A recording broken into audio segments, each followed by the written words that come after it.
आज हम स्टार्ट करेंगे lecture number basically chapter number 3, sorry, chapter number 3।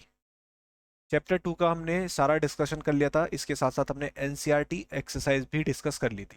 ठीक है, अब हम बात करेंगे इसकी चैप्टर नंबर 3 की। चैप्टर 3 का नाम है motion in a straight line. Motion in a line, motion in a straight line. ठीक है, आप ऐसे जो बच्चे नए हैं या जिनका छूटा था बीच में, वो बिल्कुल टेंशन न लें, उन्हें एक एक लेक्चर प्रॉपर प्रोवाइड कर दिया जाएगा। ठीक है, और ऐसा भी ना सोचे कि हमने अगर सेकंड चैप्टर नहीं पढ़ रखा है तो हमें थर्ड चैप्टर में भी समझ में नहीं आएगा। ऐसा बिल्कुल ना सोचें कि अगर हमने सेकंड चैप्टर नहीं पढ़ रखा है तो थर्ड चैप्टर में भी हमें क्लियर नहीं होगा। तो ऐसा कुछ नहीं है। थर्ड चैप्टर अपने आप में पूरा अलग है और सेकंड चैप्टर बिल्कुल अलग है। Second chapter is all about the basic things like units, dimension, जो आपकी हर चैप्टर में आएंगी। लेकिन जो मेनली यहाँ पे हमारा फिजिक्स का पोर्शन स्टार्ट होता है क्लास 11th का, वो motion in a straight line से स्टार्ट होता है। तो अगर हम बात करें मोशन की, या बेसिकली इस चैप्टर को शुरू करने से पहले मैं आपको कुछ बेसिक थिंग्स बताऊंगा। पहले हम उनकी बात करते हैं, फिर हम चैप्टर स्टार्ट करेंगे। जैसे क्या, मैकेनिक्स। मैकेनिक्स क्या है? बेसिकली फिजिक्स की एक ब्रांच है क्या? फिजिक्स की जो अंदर हम स्टडी करते हैं, उन्हें डिफरेंट डिफरेंट कैटेगरी में डिवाइड कर रखा है। वैसे एक कैटेगरी है मैकेनिक्स। मैकेनिक्स किसके साथ डील करती है? डील करती है, deals with the conditions of rest,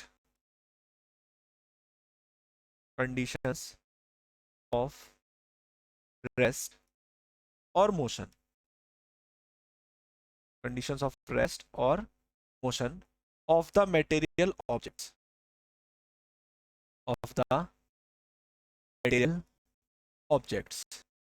क्या basic conditions? Basic condition is that जो मैकेनिक्स है वो किसके साथ डील्स करती है?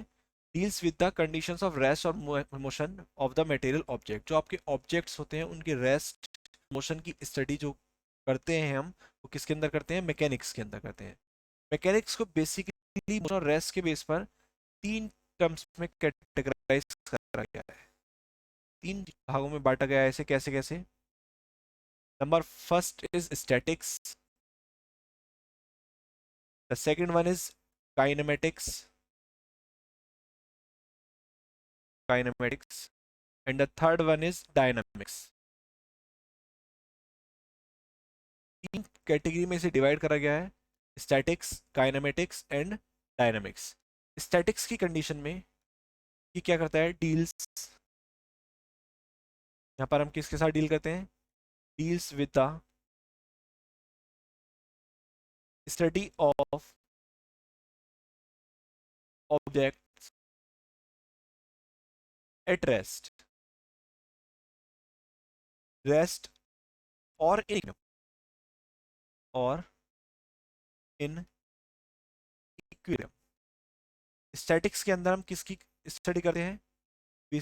हम किन टर्म्स के साथ डील्स करते हैं? जो ऑब्जेक्ट आपके रेस्ट में होते हैं या फिर इक्विलिब्रियम में होते हैं, वो किस कैटेगरी में आते हैं? स्टैटिक्स कैटेगरी में आते हैं। और यहाँ पर डील्स करते हैं, deals with the motion of object, motion of objects without considering, without considering the cause of motion, the cause of motion. क्या है इसके अंदर? बेसिकली आप देख सकते हैं काइनेमेटिक्स के अंदर we deals with the motion of object, object की मोशन के साथ डिस्कस करते हैं, उसका observation without considering the cause of motion, कि किस कारण से मोशन हुई है, इस चीज को हम कंसिडर नहीं करते। बट सेम कंडीशन डायनामिक्स में भी हम करते, तो मोशन ऑफ ऑब्जेक्ट्स की बात है, लेकिन with considering, with considering the cause of motion, with considering the cause of motion. तो यहाँ तीन कैटेगराइज हमने मैकेनिक्स से डाइव करी। मैकेनिक्स क्या है? डील्स विद द कंडीशंस और rest of motion of material object. जब रेस्ट में होगा या इक्विलिब्रियम की बात करेंगे तो हम स्टैटिक्स के अंदर डिस्कस करेंगे। जब हम मोशन की बात करेंगे without considering the cause of motion तो हम काइनेमेटिक्स की बात करेंगे। और जब हम कॉज ऑफ मोशन को कंसिडर करके चलेंगे तो हम किसकी बात करेंगे, डायनामिक्स की बात करेंगे। क्लियर है इतना? ठीक है, नाउ अब हम थोड़ा सा इसमें आगे बढ़ते हैं। हम शुरुआत करते हैं रेस्ट से। इससे शुरुआत करेंगे हम रेस्ट। क्या होता है रेस्ट? अगर मैं कहूं कोई ऑब्जेक्ट अपनी पोजीशन को टाइम के रेस्पेक्ट में चेंज नहीं कर रहा तो उस सिचुएशन में वो ऑब्जेक्ट क्या है, रेस्ट में है। If object does not change does not change its position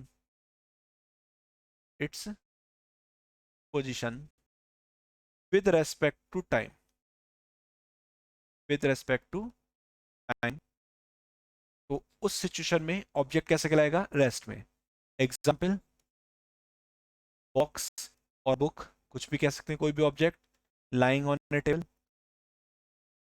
lying on a table। ठीक है, इसके अलावा अगर हम बात करें इसकी मोशन की, मोशन वाले केस में क्या होगा, ऑब्जेक्ट जो है टाइम के रेस्पेक्ट में अपनी पोजीशन को क्या करेगा, शिफ्ट करेगा। तो हम क्या कह सकते हैं, if object change in position change its position change its position with respect to time with respect to time then उस सिचुएशन में क्या होगा, वो ऑब्जेक्ट कैसा होगा, मूविंग कंडीशंस में होगा। एग्जाम्पल की बात कर लेते हैं, ट्रेन मूव या मूविंग ऑन रेल्स। तो पटरी पे क्या चलती है, आपकी ट्रेन चलती है, वो आपके टाइम के साथ साथ क्या करती है, अपनी पोजीशन को चेंज करती है। तो that condition is condition of motion. यहाँ पे दो कंडीशंस हमने ऑब्जर्व करी। फर्स्ट इज रेस्ट, जब ऑब्जेक्ट अपनी पोजीशन को चेंज नहीं करेगा विद रेस्पेक्ट टू टाइम, जैसे books lying on A table. और मोशन के केस में क्या कह दिया हमने, वो अपनी पोजीशन को क्या करेगा, चेंज करेगा विद रेस्पेक्ट टू टाइम। ठीक, अब the main thing is that note, बहुत स्पेशल पॉइंट्स हैं। देखिए ये दोनों डेफिनेशन इतनी बेसिक हैं कि आपने 9th क्लास में ही पढ़ ली होंगी और आप में से मोस्टली बच्चों को सबको ये आती भी होंगी। लेकिन इन दोनों डेफिनेशन से रिलेटेड बहुत सारे डीपली टर्म्स हैं जिनके बारे में अभी आपको नहीं पता है, तो मैं उन्हें डिस्कस करता हूँ one by one. Number, rest and motion, rest and motion are relative terms, are relative terms. That is, क्या कह सकते हैं हम, सेकंड पॉइंट लिख के मैं दोनों पॉइंट डिस्कस करूंगा। मैं बोल सकता हूं कि no object in the universe in the universe is in a is in a state of state of absolute rest, state of absolute rest. So the absolute motion, so the absolute motion cannot cannot be realized, cannot be realized. Only relative rest, relative rest and relative motion and relative motion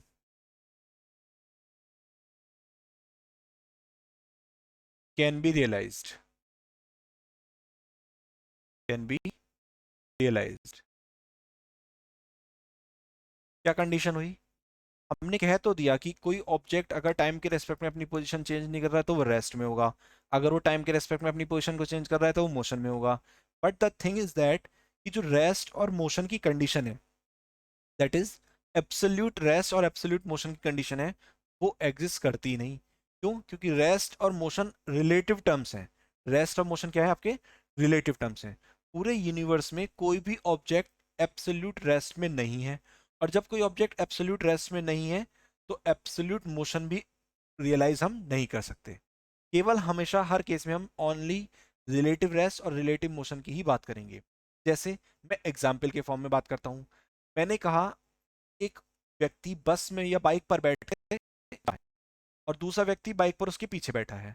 तो जो दूसरा व्यक्ति बैठा है उसे चलाने वाला जो बाइक चला रहा है वो तो रेस्ट में दिखाई देगा, लेकिन जो जमीन पे खड़ा है, साइड में कहीं खड़ा है, वो उन्हें देख रहा है, तो उनके रेस्पेक्ट में वो कैसे हो जाएंगे, मोशन में हो जाएंगे। सारा खेल जो है पॉइंट ऑफ ऑब्जर्वेशन का है। अगर मैं कहूं आप लोग बैठ के पढ़ रहे हैं, बिल्कुल मैंने कह दिया कि भाई आप लोग रेस्ट में बैठ के पढ़ रहे हैं, लेकिन अभी मैं अर्थ से बाहर चला जाऊं और अर्थ से बाहर जाके मैं आप लोगों को ऑब्जर्व करूं, उस सिचुएशन में अर्थ मोशन कर रही है तो आप भी मुझे कैसे दिखाई देंगे, मोशन करते दिखाई देंगे। That means main thing is that कि सारा खेल किसका है, आपका ऑब्जर्वेशन का।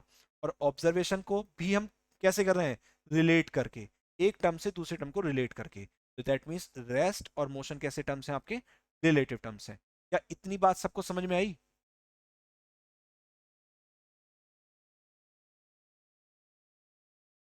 ठीक है, चलिए आगे बढ़ते हैं, इसमें देखिए यहाँ से।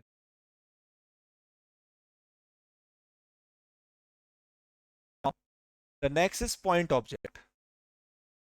इसकी बात करते हैं हम, पॉइंट ऑब्जेक्ट की। क्या होता है पॉइंट ऑब्जेक्ट? तो मेन थिंग मैंने आपको क्या बताया, पॉइंट ऑफ ऑब्जर्वेशन की है। ऑब्जर्वेशन पे ही डिपेंड करेगा कि कोई ऑब्जेक्ट पॉइंट ऑब्जेक्ट है या नहीं है। इसके अलावा अगर हम कहें डेफिनेशन बेस पर, तो हम कह सकते हैं if the position, if the position of an object changes by changes by distances much greater much greater than its own size, than its own size in a reasonable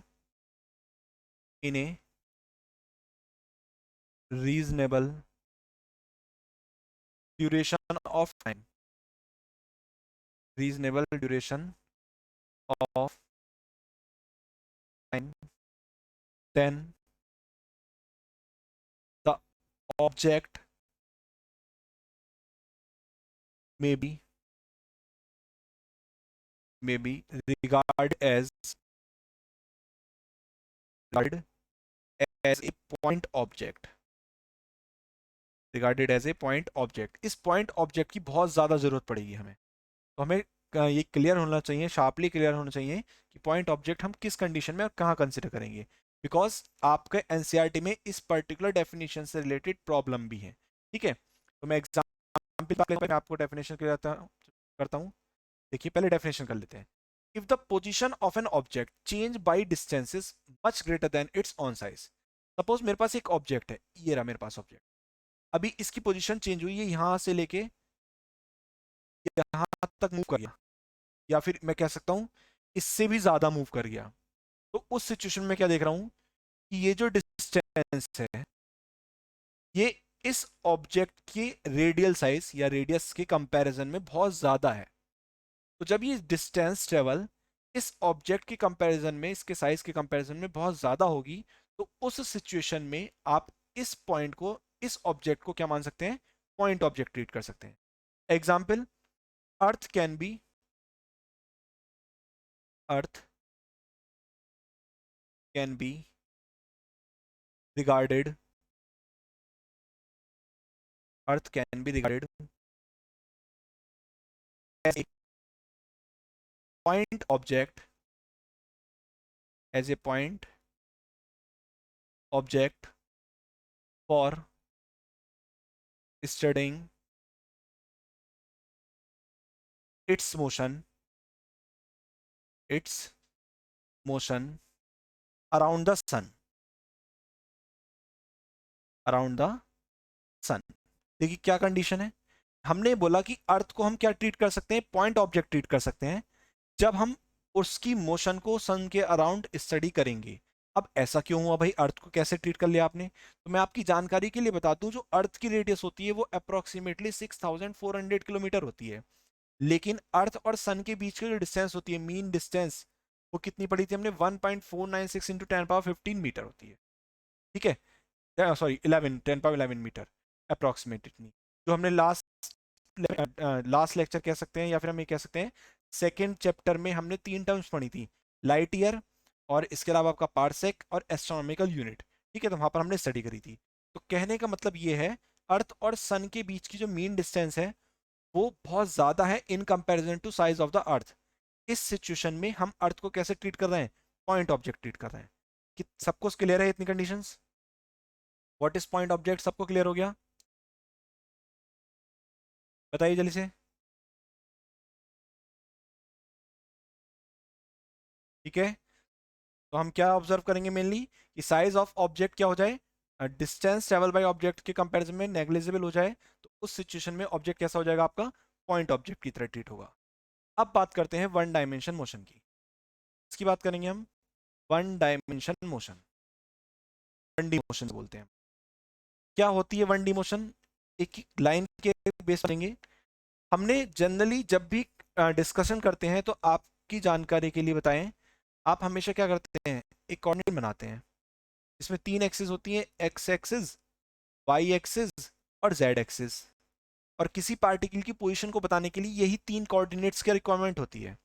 कितने coordinates की? 3 coordinate, x coordinate, y coordinate and z coordinate. अगर आपको ये तीनों coordinate पता है, तो आप किसी भी पार्टिकल की एग्जैक्ट पोजीशन बता सकते हैं। अब अगर हम बात करें किसकी, वन डी मोशन की, तो मैं अगर आपसे कहूं, क्या कहूं, कि केवल एक एक्सिस की रिक्वायरमेंट है। मैंने क्या कहा, कि केवल किसकी रिक्वायरमेंट है? एक एक्सिस की। 3 कोऑर्डिनेट्स में से केवल एक कोऑर्डिनेट की रिक्वायरमेंट है, मान लीजिए कुछ इस तरीके से। ये आपकी एक्स एक्सिस है, ये आपका पॉइंट ओ है। इस पॉइंट को मैं थोड़ी देर के लिए P1 मान लेता हूँ, और इसे मैं बोल देता हूँ P2। जहाँ O से लेके P1 तक की डिस्टेंस जो है, वो तो है आपकी x1, और O से लेके P2 तक की जो डिस्टेंस है, वो है आपकी कितनी? x2। ये आपकी कितनी है? x1।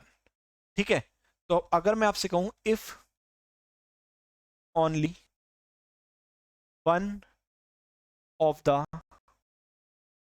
Three coordinate, if only one of the three coordinate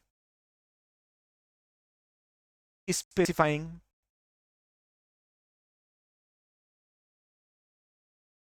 the position of the object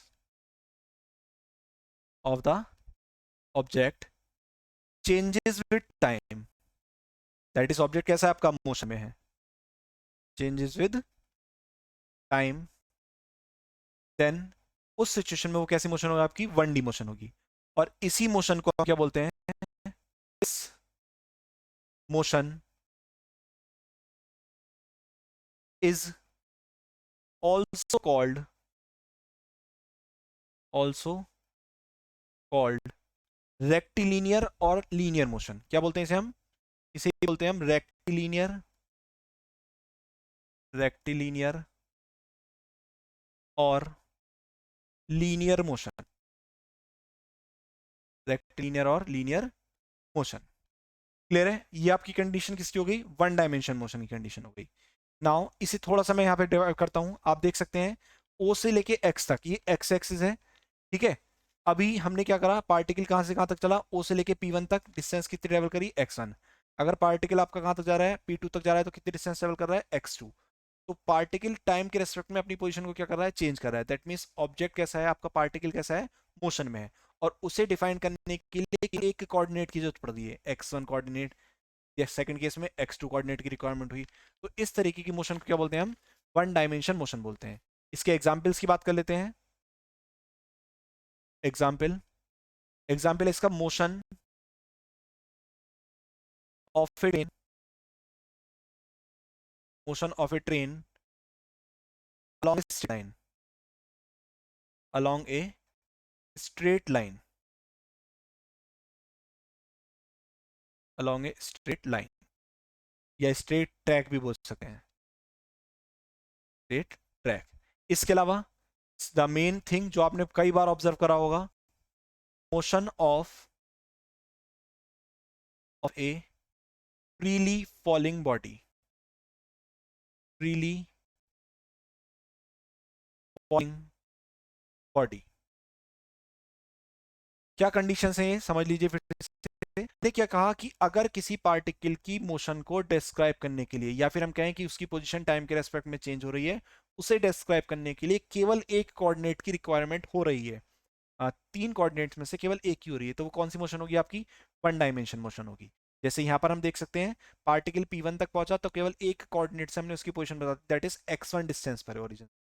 P2 पर पहुंचा तो कितने डिस्टेंस पर है, x2 डिस्टेंस पर है। तो motion of A train along a straight line, ये एग्जाम्पल है। या फिर फ्रीली फॉलिंग बॉडी, जब कोई ऑब्जेक्ट फ्रीली फॉल होता है तो एक पर्टिकुलर लाइन में नीचे की तरफ आता रहता है, दैट मीन्स उसे स्पेसिफाई करने के लिए उसकी पोजीशन को केवल एक कोऑर्डिनेट की रिक्वायरमेंट होती है। इस तरह से ये किसकी कंडीशन हो गई, वन डायमेंशन मोशन की। वन डायमेंशन मोशन ऑलमोस्ट सबको क्लियर है, ठीक है।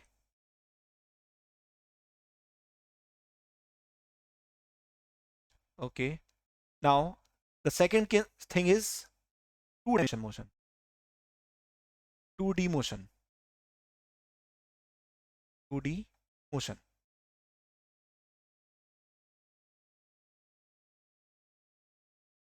बहुत ध्यान से समझिए। देखिए, वन डी मोशन को डिस्क्राइब करने के लिए आपने केवल एक कोऑर्डिनेट की रिक्वायरमेंट रही, तो टू डी मोशन को डिस्क्राइब करने के लिए दो कोऑर्डिनेट की रिक्वायरमेंट होगी। अगर मैं आपसे कहूं कि if only two of the three coordinates specifying the it's position with time, क्या मतलब, चलिए मैं इसे थोड़ा सा सही से बना देता हूं जरा।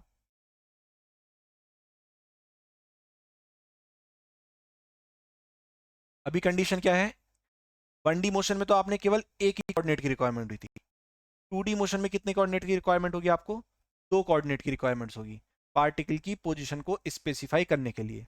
सपोज पार्टिकल पहले यहां पर है, थोड़ी चला गया यहां पर चला गया, ठीक है, तो ये पार्टिकल P1, ये आपका पार्टिकल P1 यहाँ पे, और यहाँ पर कितना पार्टिकल पोजीशन P2। इसके कोऑर्डिनेट कितने हो गए, x2 y2, बिकॉज ये आपकी x एक्सिस है और ये आपकी क्या है, y एक्सिस है। और यहाँ पर कोऑर्डिनेट कितने हो जाएंगे इसके, x1 y1। चाहे वो किसी भी पाथ से गया हो, मैंने कहा रैंडम पाथ से ऐसे मूव करता हुआ चला गया, ठीक है। तो अगर मैं स्पेसिफाई करूँ इसे कंप्लीटली, तो पार्टिकल की पोजीशंस को आपने कोऑर्डिनेट बेस पर क्लियर करा, तो ये डिस्टेंस हो गई आपकी कितनी, y1, और यहाँ से यहाँ तक की डिस्टेंस कितनी हो गई, x1। ऐसे ही आपकी यहाँ से लेके यहाँ तक डिस्टेंस है, वो क्या हो गई आपकी x2, और ये वाली डिस्टेंस क्या हो गई आपकी यहाँ से यहाँ तक की y2। ये आपकी डिस्टेंसेस हो गई, क्लियर है इतना। तो हम क्या कह सकते हैं, हम सीधे सीधे ये बोल सकते हैं, if if only two if only two of the three coordinates, two of the three coordinates specifying specifying its position change with time,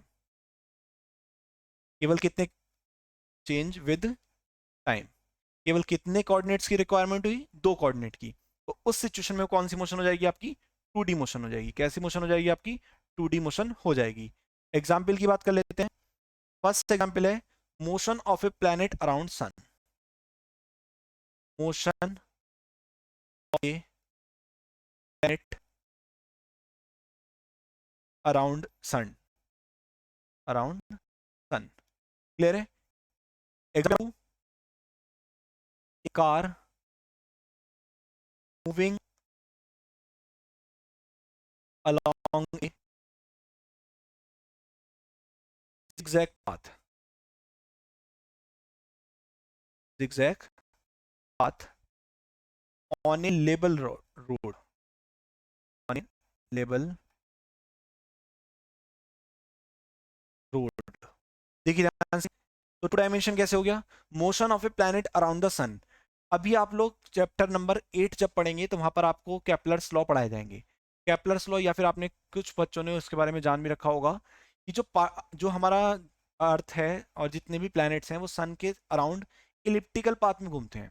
तो वो क्या करते हैं, एक एरिया कंज्यूम करते हैं, और वहां पर जो एरिया पर यूनिट टाइम होता है, दैट इज एरियल वेलोसिटी, वो क्या रहती है, कांस्टेंट रहती है। तो basic thing is that area दो कोऑर्डिनेट का पोजीशन होना, और जब दो कोऑर्डिनेट का हो रहे हैं, आपके रिक्वायरमेंट हो रही है दो कोऑर्डिनेट की मोशन को डिस्क्राइब करने के लिए, तो वो किस कैटेगरी में आएगा, टू डायमेंशन मोशन कैटेगरी में। सेम एज अगर लेबल रोड पर कोई व्यक्ति कार मूव करा रहा है जिगजैग पाथ पर, कभी इधर ऐसे ऐसे चल रहा है, सांप बना रखा है उसने कार का, तो उस सिचुएशन में क्या होगा आपका, वो भी कैसी मोशन होगी आपकी, टू डी मोशन होगी। कैसी मोशन होगी आपकी, टू डायमेंशन मोशन होगी। क्या सभी को टू डायमेंशन मोशन क्लियर हुई? डायग्राम में क्या है कंडीशन देखिए, पार्टिकल पहले यहाँ पे था, इस प्लेन में एक्स वाई प्लेन में पार्टिकल पहले यहाँ पे था P1 पर, थोड़ी देर बाद पार्टिकल ट्रेवल करके कहाँ पहुंच गया, P2 पर पहुंच गया। इसने क्या करा, अपनी पोजीशन को चेंज करा टाइम के रेस्पेक्ट में, और उस पोजीशन को डिस्क्राइब करने के लिए आपको केवल दो कोऑर्डिनेट्स की रिक्वायरमेंट हुई। कितने कोऑर्डिनेट्स की रिक्वायरमेंट, दो कोऑर्डिनेट्स की, तो इसलिए किस कैटेगरी में आ गया ये, टू डायमेंशन मोशन कैटेगरी में आ गया। सबको क्लियर है इतना? ठीक है, नाउ अब बात करते हैं हम किसकी, थ्री डायमेंशन मोशन की। देखेंगे ध्यान से, की बात करते हैं हम थ्री डायमेंशन मोशन की। Number 3, three D motion. अभी तो आपको क्लियर है, थ्री डी मोशन की डेफिनेशन क्लियर हो गई होगी ऑटोमेटिकली, कि all the three coordinates specifying the position change with time. जब आपके तीनों के तीनों कोऑर्डिनेट क्या करें, पोजीशन को डिस्क्राइब करें। देखिए जैसे कैसे, मैं डायग्राम बना देता हूं।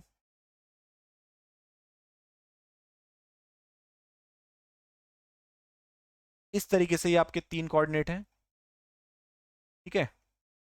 नाउ ये एक्सिस को मैं क्या मान लेता हूं, एक्स एक्सिस। इसे क्या मान लिया मैंने, एक्स एक्सिस, और इसे एक्सिस, एंड इसे हमने कंसीडर कर लिया क्या, जेड एक्सिस।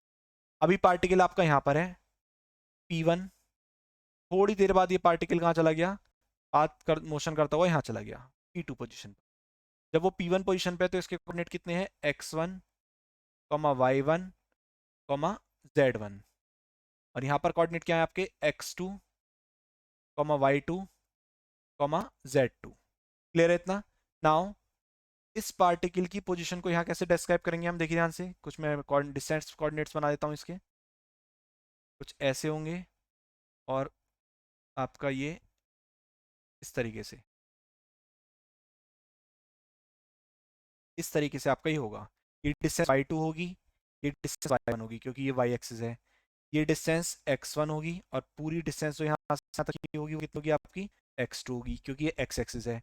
सिमिलरली ये डिस्टेंस z1 की डिस्टेंस क्या होगी आपकी, z2 होगी। तो अभी हम क्या ऑब्जर्व कर रहे हैं कि पार्टिकल की पोजीशन को जो टाइम के रेस्पेक्ट में चेंज हो रही है, उसे डिस्क्राइब करने के लिए तीन कोऑर्डिनेट्स की रिक्वायरमेंट हो रही है। कितने कोऑर्डिनेट्स की रिक्वायरमेंट हो रही है, तीन कोऑर्डिनेट्स की। इसीलिए किस कैटेगरी में आ जाएगा आपका, थ्री डी मोशन की कैटेगरी। कैसी मोशन होगी आपकी, थ्री डी मोशन होगी। जैसे हम सीधे सीधे क्या लिख सकते हैं अब, if all the three, if all the three coordinates, if all the three coordinates specifying its position change, its position change with time, then the motion किस कैटेगरी में आएगी, थ्री डायमेंशन मोशन की कैटेगरी में। किस category में, three dimension motion में। Example की बात करते हैं, the first example is a kite flying, kite flying on a day, जब बात आती है तो पतंग उड़ती है। Second condition, motion of A aeroplane, motion of A aeroplane in space. तो इन्हें स्पेस करने के लिए आपको कितने कोऑर्डिनेट्स की रिक्वायरमेंट होती है? 3 कोऑर्डिनेट्स की रिक्वायरमेंट होती है। तो इसलिए किस कैटेगरी में आते हैं आपके? 3 डायमेंशन मोशन की कैटेगरी में आते हैं। आई होप आपको 3 डायमेंशन मोशन समझ में आई होगी। इतना क्लियर है भाई सबको? ठीक है। तो हमने बेसिक बेसिक थिंग्स की बात करी। देखिए आपको हो सकता है इनमें से काफी सारी चीजें पता हो, लेकिन मेरा फर्ज है सारी चीजें बताना, क्योंकि कुछ चीजें ऐसी होती हैं कि पता होती हैं लेकिन समझ में नहीं होती हैं। सिर्फ ये है कि हाँ हमने पढ़ रखा है। तो हम एक एक कंसेप्ट को क्लियर करते चलेंगे। कि पॉइंट ऑब्जेक्ट से रिलेटेड क्वेश्चन आता है, इसलिए मैंने पॉइंट ऑब्जेक्ट भी पढ़ाया। मैं एक बार आपको सारी चीजें डिस्कस कर देता हूँ जल्दी जल्दी से। हमने किसकी बात करी? शुरुआत करी हमने मैकेनिक्स से। मैकेनिक्स में हमने बोला कि हम ऑब्जेक्ट की डीलिंग करेंगे रेस्ट और मोशन के साथ। स्टैटिक्स की कैटेगरी क्या हुई? कि अगर ऑब्जेक्ट आपका रेस्ट में है या इक्विलिब्रियम में है। काइनेमेटिक्स में क्या हुआ? मोशन में तो होगा लेकिन कॉज ऑफ मोशन पता हो या ना पता हो हमें कोई लेना देना नहीं है। लेकिन जब डायनामिक्स की बात करेंगे तो उसमें कॉज ऑफ मोशन भी हमें पता होना चाहिए। फिर हमने बात करी रेस्ट की। अगर कोई ऑब्जेक्ट टाइम के रेस्पेक्ट में अपनी पोजीशन को चेंज नहीं कर रहा तो रेस्ट में है, अगर वो कर रहा है तो वो मोशन में है। लेकिन मैंने आपको क्या बताया? रेस्ट और मोशन कैसी टर्म्स है? रिलेटिव टर्म है। That means no object in the universe is in absolute rest और इन एब्सोल्यूट मोशन। वो क्या है? हमेशा रिलेटिव रेस्ट और रिलेटिव मोशन ही एग्जिस्ट करेगा। देन आफ्टर हमने किसकी बात करी? पॉइंट ऑब्जेक्ट की। और हमने ये बोला कि अगर कोई ऑब्जेक्ट टाइम के रेस्पेक्ट में अपनी पोजीशन को चेंज कर रहा है, दैट मीन्स कोई डिस्टेंस कर रहा है, तो वो जो डिस्टेंस है अगर वो ऑब्जेक्ट के साइज के रेस्पेक्ट में बहुत ज्यादा है तो उस सिचुएशन में वो क्या कहलाएगा? आपका पॉइंट ऑब्जेक्ट कहलाएगा। फिर हमने किसकी बात करी? फिर हमने वन डायमेंशन मोशन की बात करी। तो हमने बोला आउट ऑफ 3 कोऑर्डिनेट्स अगर आपका एक कोऑर्डिनेट रिक्वायर है पार्टिकल की पोजीशन को डिस्क्राइब करने के लिए, उसकी मोशन को डिस्क्राइब करने के लिए, तो वो 1D मोशन होगी। जैसे train moving along a track, और साथ साथ फ्रीली फॉलिंग बॉडी का एग्जाम्पल। 2D मोशन में कितने coordinates requirement? 2 coordinates requirement. Like motion of a planet around the sun, car moving along zigzag path on a level road. और 3 dimension motion में क्या होगा? आपका तीनों के तीनों कोऑर्डिनेट्स की रिक्वायरमेंट होगी, जैसे kite flying on A windy day और साथ साथ motion of A aeroplane in space. Clear है इतना? ठीक है, सबको क्लियर है इतना? ओके।